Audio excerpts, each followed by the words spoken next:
Hi, I'm interviewing Brian Lurie. He's my family friend, and he's originally from Long Island, New York, and he was educated at the University of Vermont, and now he lives in Portland, Oregon, where he teaches high school history and cultural anthropology. I'm interviewing Brian about the passing of the Patriot Act, which is a major event in U.S. history, and it's dealing with the aftermaths of the attacks on 9/11. Uh, so first, I want to talk to you about, the Patriot Act being passed and implemented into our country. But that obviously was instated because of 9/11. So first, I just want to ask, like, where were you on September 11th, 2001? And what do you remember, like, most vividly from that day? I was in San Francisco. I was living there and I was actually about to go to work, getting up to go to work, and my Mhm. sister called me to ask me if I told me to turn on the TV, and of course I did and saw all of that. So she was in New York. She wasn't in the city, but obviously being from New York, it was Yeah. particularly scary and frightening. And then actually I worked down in Palo Alto. Um, and drove down to work with my friend, and we were both on the highway, and we're like, there's no one on the highway, and we're like, what are we doing? Yeah. Um, and we got there and everyone was like, why are we here? We basically just all went home. Hmm. Um, but yeah, And obviously, was that the overall atmosphere for like the next few days or weeks, or how was that like? yeah, there was definitely it was just a weird, scary time. Yeah. Like I said, being from New York, there was a lot of kind of checking in on people and hearing stories and things like that. But yeah, it was a very unsettling time. Um, there was a lot of, you know, it's interesting because it also seemed to be a time where people kind of came together Yeah. initially, which there seemed to be a lot of kind of compassion and coming togetherness, I guess is the phrase, not really the Mhm. phrase, but that seemed to stayed around for a while, stuck around for a while. Yeah. And I think that, it certainly kind of paved the way for maybe some of the stuff that we're going to talk about today with respect to like the aftermath of 9/11. Yeah. So like going off that, how did the Patriot Act kind of change that unity around the country, or like when did you first hear about it and what was your reaction to it? Um, well, there seemed to be, I do remember kind of, the first steps after 9/11 were like, well, who did this and how did this happen? How could this happen? There was a lot of, it was like very much like the naivete was kind of lifted. There was just like, a lot of people were like seemingly starting to like understand or think about the world in ways that they hadn't before because it was the first time it had ever really hit Yeah. home. So, with that and kind of the react, like, all right, well, let's go, you know, Afghanistan is where Al Qaeda is. The US had to react swiftly to that, and they did. Launched invasion of Afghanistan and the Taliban, and that, um, you know, the sentiment. I don't remember what the actual numbers were support wise, but there was definitely a lot of support for, we need payback. Yeah. We need to figure out who did this and get them. And I think most people were behind it. Yeah. I would say President Bush's, approval rating at the time is probably very high because people wanted answers and they wanted, the country was very hurt. Yeah.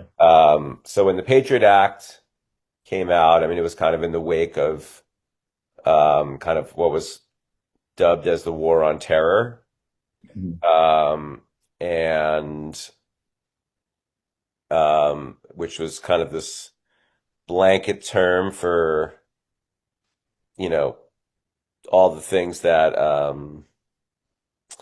it was kind of a blanket term for, who we're going to go after and all that. And the Patriot Act was a big part of it because it was basically how were you going to do that, right? And it created a lot of legal loopholes for, not loopholes, but framework, Yeah. say, for, you know, expanding government surveillance, and that is like wiretaps and like finding out where money sources came from and things like that.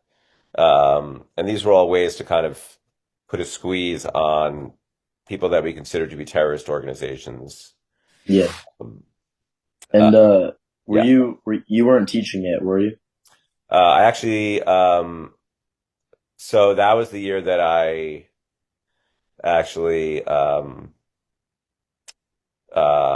I I started teaching about 2 years after that. So I started going to grad school around the time that in 2002. So it's definitely like in that window of post 9/11, um, post 9/11. Yeah. Yeah.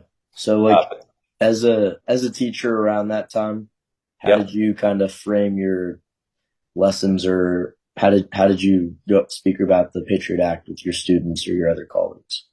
Right. So, yeah, that first year I taught, I was teaching U.S. history and, obviously it was a big part of it.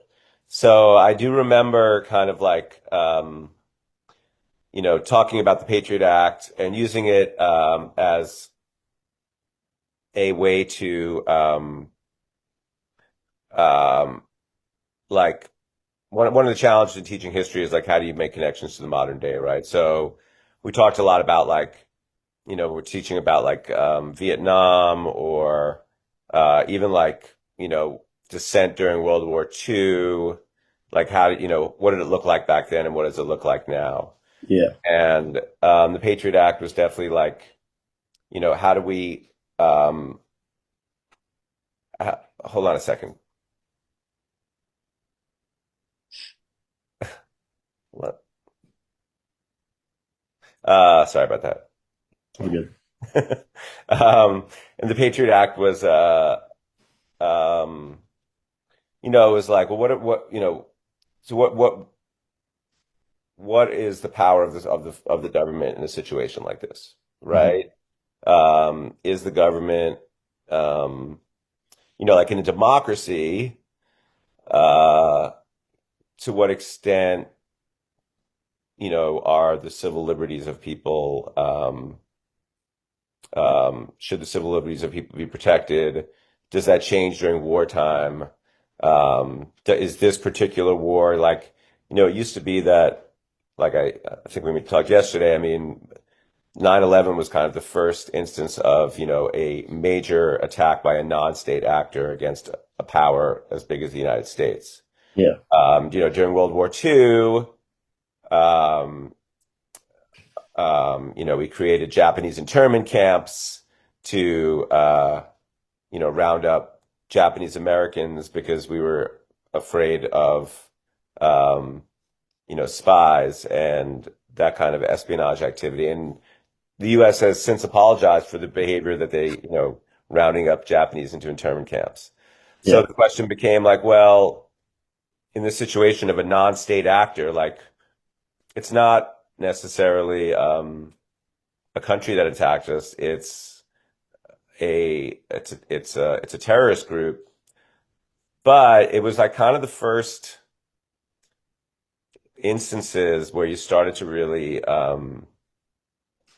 feel Islamophobia in the United States. Yeah. And I personally did not remember kind of that kind of sentiment before that day. Really? I Nothing? really don't remember that. I mean, I am Jewish, so there is kind of, as a Jewish American, you're aware of the Middle East and you're aware of, um, you know, the relationship between Muslims and Jews politically, but like it didn't really I don't remember it being something in my own country Yeah. that was an issue or that Uh-huh. was a just that existed, right? Yeah. So all of a sudden overnight it was like, and I think there's people that were unfortunately that are less aware, less educated, that all of a sudden were like, wait, who are these people and why do they want to hurt us? Yeah. Because it really was the first time that I think many people understood that this happened. Just, I mean, the World Trade Center, there was an attempt in 1993. So I wouldn't say it was the first time, but it was definitely, it was the most significant. Yeah. Focusing on the immediate impact there, do you Uh-huh. think like there was a lot of change in how Americans thought about their own safety and privacy in those years after 9/11? Uh, yes. I mean, I think, I think people, one of the like the things was like, well, if you have nothing to hide, then what are you afraid of? Yeah. Right? Like, why would you want that? But there were, the Patriot Act gave a lot of like expanded um, access for the governments to do surveillance, gave people access to, also like the emergence of just like, you know, online digital society that we live in. All of a sudden, there was ways to access information from people that had never been allowed, able to. People had more data of their lives out there than ever before, Yeah.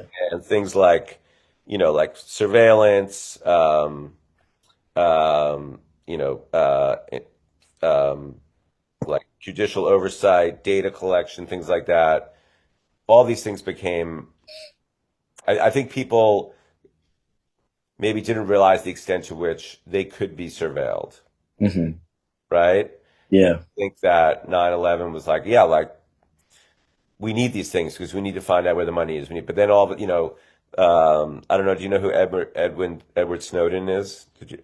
No, I don't. Okay, so he was kind of a whistleblower that he exposed that the U.S. government was doing a lot more surveillance on people than they knew, Yeah. and that the government had access to like, you know, all this like, data online that people were using through like search engines or whatnot, account numbers, things like that. And he was a former contractor for the NSA, so he had information to this, and he exposed kind of this mass surveillance practices of the U.S. that, in hindsight, people were like, "Whoa, this was a huge overreach." Yeah. And so that kind of like opened people's eyes up to it, and the Patriot Act was certainly like reformed and curtailed over time, but there was like instances I think I mentioned to you when we talked the other day that it hit really home to where I was teaching because one of my students who was a Muslim American. Um, to me, she was like, she was in one of the first classes I taught. Yeah. She wore a hijab, clearly knew that she was Muslim.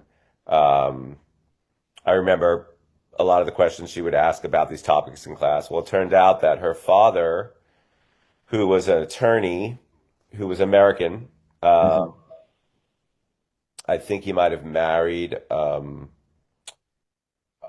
a woman from the Middle East. I think I'm not Yeah. exactly sure, but he was an attorney, and so you know about um, the Madrid bombings that happened after 9/11? Yeah. Okay, so somehow he got caught up in his fingerprints showed up in the investigation, or like the FBI believed it was his fingerprints. He was detained, kept from his family for like two weeks. No one knew where he was, um, and it turns out that the FBI made a mistake. Yeah. And it took years. They sued the federal government. They won the case. They got a pretty big return in money, but also like in a formal apology. But it was really interesting because as a teacher, it was in our community. Like this was a student at our school that this happened to while, while we're teaching about it. So it was like, it was pretty close to home. Yeah. Yeah. So was like the majority of people focused more on their protecting their own civil liberties and not so worried about national security once they saw how like tight it was getting and how much surveillance there was. Um, I mean, I think, I, I, I think the average person um, probably wasn't too worried about it. Like I said, Yeah. if you weren't doing anything quote unquote wrong, like, Hmm. would you be worried? But when you talk about like the impact it had, and when you hear about like the impact that it had on Muslim Americans, um, uh, I think in those communities, you would certainly hear that they felt like it was a change in our country, Yeah. and that they didn't that the rights that they had or the safety that they might have felt before was gone. Hmm. Right? I mean, personally, no, but I think there is a large proportion of our society that it did impact. Yeah. So like in the long term, kind of looking back after it's been over 20 years, what do you think has been like the Patriot Act's biggest long term effect on American society? Um, well, I think um, even though, like I said, a lot of it has been reformed, I think it did raise a lot of questions about the power of the federal government. Hmm. And I think it was kind of the beginning of, you know, it opened people's eyes up to, in this digital age that we live in, you know, how much how much control do you have over um, your privacy, Yeah. right? I mean, there's a lot of question marks about, that this was like we said, like 20 years, what's happened between like social media and information, like who it's hard to like, you hear that for a certain amount of money, like for a certain amount of money and not that much money, everything that's out there about you can be ascertained on the dark web. Yeah. Like so uh I think it was kind of the beginning of this age that we live in where it's like, you know, how much of our how much of our identity and what we, and information about us is protected. And when events like this happen, what are we willing to sacrifice for security? Yeah. Um, and I think you know, eh, and not even like 9/11, like I mean, COVID was another example of, like what people are willing to give up for the collective security of everybody else, right? And there was a lot of Mhm. people that were just, protested and were against all of the measures of the government, and it really like opened people's eyes up to, I think, the power of the government in these instances.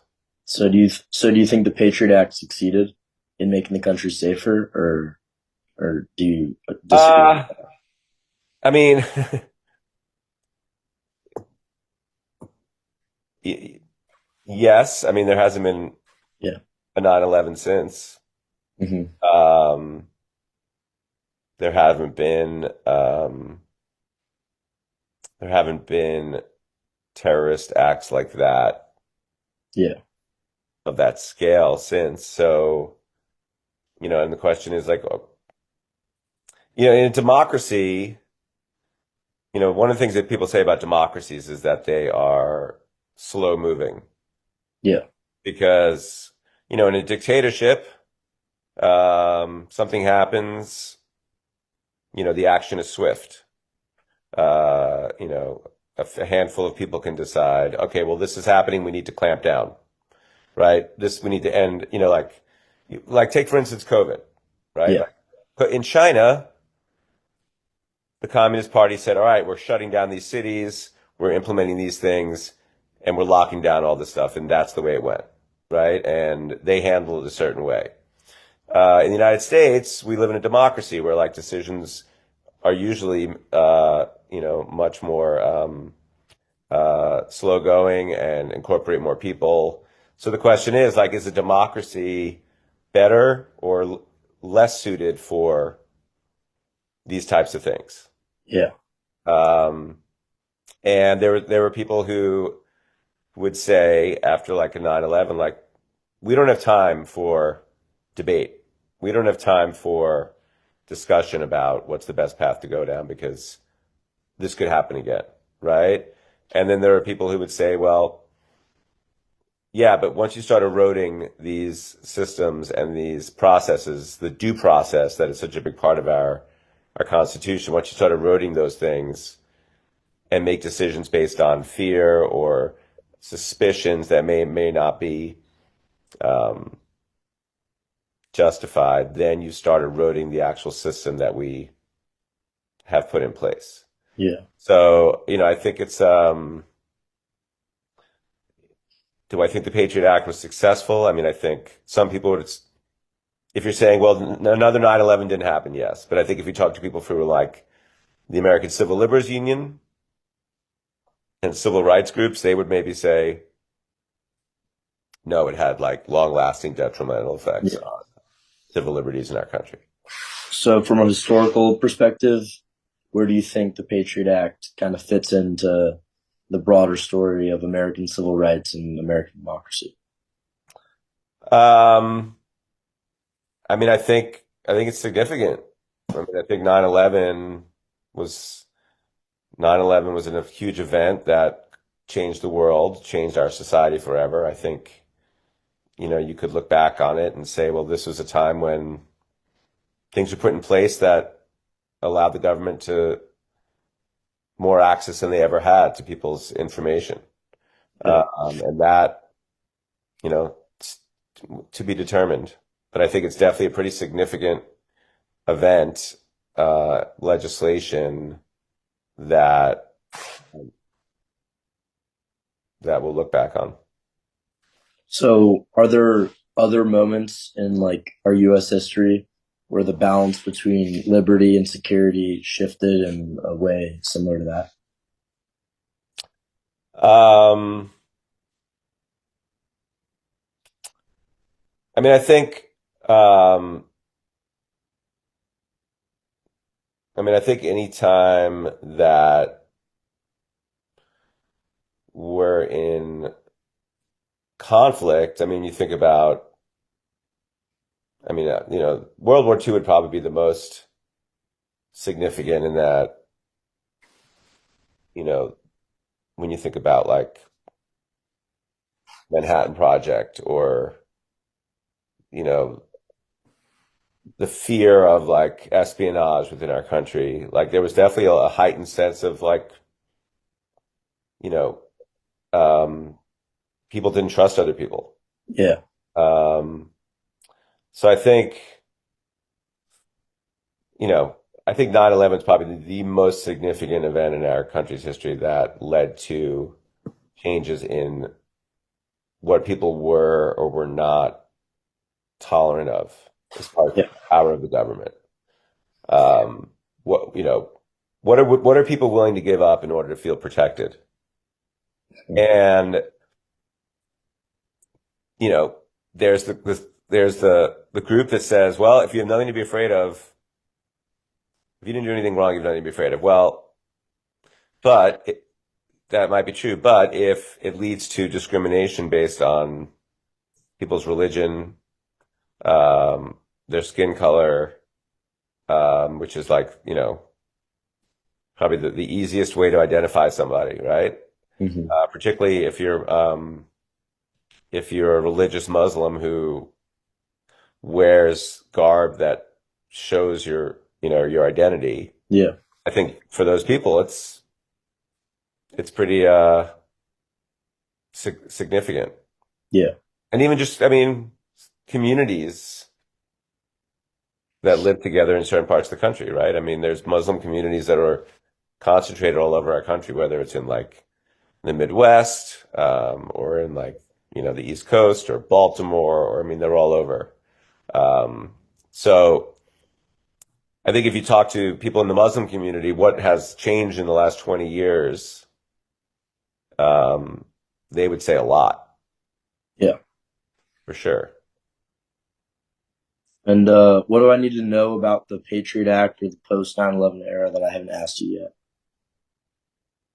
yet? Um, I don't know if anything, to Yeah. be honest. It was pretty Mm-hmm. good questions. Okay. Yeah. All right. Sweet. Um, does that work for you? Yeah.